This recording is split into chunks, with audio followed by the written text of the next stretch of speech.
அன்பு சகோதர சகோதரிகளே, அனைவருக்கும் வணக்கம். தீபாவளி அன்று லக்ஷ்மி பூஜை செய்வது பற்றி பார்ப்போம். தீபாவளி பண்டிகை அன்று லக்ஷ்மி பூஜையை செய்வது வீட்டில் செல்வ வளத்தை அதிகரிக்கும். இந்த பூஜையை அமாவாசை என்றும் செய்யலாம். பூஜை தொடங்குவதற்கு முன் எண்ணெய் தேய்த்து குளியல் செய்து புத்தாடைகள் அணிந்து அலங்காரங்கள் செய்து விளக்குகள் ஏற்றி லக்ஷ்மி தேவி மந்திரங்களை உச்சரித்து வழிபாடு செய்யலாம். அமாவாசை அன்று காலையில் லக்ஷ்மி தேவியை வணங்கி பிறகு மாலையில் சூரிய அஸ்தமனத்திற்கு பிறகு லக்ஷ்மி குபேர பூஜை செய்வது சிறந்த பலனை தரும். பூஜையின் போது மஞ்சள், குங்குமம், சந்தனம் போன்றவற்றை கொண்டு லக்ஷ்மி தேவிக்கு அலங்காரம் செய்யலாம். பூஜை நேரத்தில் விளக்குகள் ஏற்றி லக்ஷ்மி தேவிக்கு உரிய ஓம் ஸ்ரீம் மகாலட்சுமி போற்றி மந்திரத்தை உச்சரிப்பது, மகாலட்சுமி பாடலை பாடுவது போன்றவை வீட்டில் லக்ஷ்மி கடாட்சத்தை ஏற்படுத்தும். லக்ஷ்மி தாயாருக்கு பிடித்த மலர்கள், பழங்கள், இனிப்புகள் போன்றவற்றை வைத்து பூஜையை செய்யலாம். வீடு மற்றும் வாசல்களில் ரங்கோலி கோலம் போட்டு விளக்குகளால் அலங்கரித்து லக்ஷ்மி தேவியின் வருகைக்கு வழிவகுக்க வேண்டும். பூஜைக்கு பிறகு குடும்பத்தினர் அனைவரும் இனிப்புகள் மற்றும் பிடித்தமான உணவுகளை உண்டு மகிழ்ச்சியாக இருப்பது வழக்கம். தீபாவளி அன்று அசைவம் சாப்பிடும் வழக்கம் உள்ளவர்கள் நவம்பர் 1ஆம் தேதி மாலை லட்சுமி குபேர பூஜையை செய்யலாம். கேதார கௌரி விரதம் இருப்பவர்கள் அக்டோபர் 31ஆம் தேதி லக்ஷ்மி குபேர பூஜையை செய்வது சிறப்பு.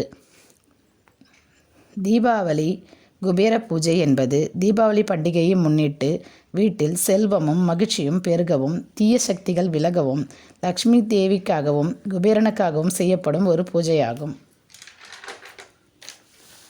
இந்த பூஜை செய்வதால் செல்வம் செழிக்கும், வியாபாரம் விருத்தியாகும். பொதுவாக தீபாவளி அன்று மாலை லக்ஷ்மி குபேர பூஜை செய்வது சிறந்தது. மேலும் குபேரருக்கு வியாழக்கிழமை பூஜை செய்வது உகந்ததாகும். குபேர பூஜை செய்வதற்கான காரணங்கள் என்னவென்று நம் முன்னோர்கள் கூறியுள்ளதை பார்க்கலாம் வாருங்கள். செல்வம் மற்றும் வளங்கள் கிடைக்க குபேர பூஜை செய்ய வேண்டும். பணம் உள்ளிட்ட அனைத்து செல்வங்களும் நமக்கு கிடைப்பதற்கு குபேர பூஜை செய்தால் மிகவும் விசேஷம்.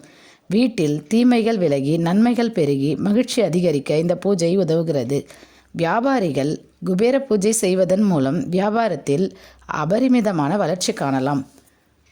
குபேர பூஜை செய்த பிறகு லக்ஷ்மி தாயாரையும் வணங்க வேண்டும். தீபாவளி அன்று மாலை லக்ஷ்மி குபேர பூஜை செய்வது சிறந்த நேரமாகும். குபேர பகவானுக்கு வியாழக்கிழமையும் உகந்த நாள் என்பதால் வியாழக்கிழமையிலும் லக்ஷ்மி குபேர பூஜையை செய்யலாம். இந்த பூஜையை தொடங்குவதற்கு முன் கங்கா ஸ்நானம் செய்து புத்தாடை அணிந்து குளித்துவிட்டு அலங்காரம் செய்து கொண்டு லக்ஷ்மி சிலையையும் குபேரர் சிலையையும் அல்லது படங்களை வைத்து குபேர விளக்கு இருந்தால் அதை ஏற்றி பூஜை செய்ய வேண்டும். லக்ஷ்மி அஷ்டோத்திரம், குபேர ஸ்தோத்திரம் போன்ற மந்திரங்களை உச்சரித்து லக்ஷ்மி குபேரனை வழிபடலாம். குபேரருக்கு பிடித்த இலைகள், மலர்கள், பழங்கள் மற்றும் இனிப்பு வகைகளை நைவேத்தியமாக படைக்கலாம். பூஜை முடிந்த பிறகு குடும்பத்தினர் அனைவரும் சேர்ந்து தீபங்களை ஏற்றி ஆர்த்தி காட்ட வேண்டும். தீபாவளி அன்று லக்ஷ்மி குபேரரை வணங்குவோம், அனைத்து செல்வங்களையும் பெறுவோம். நன்றி, வணக்கம்.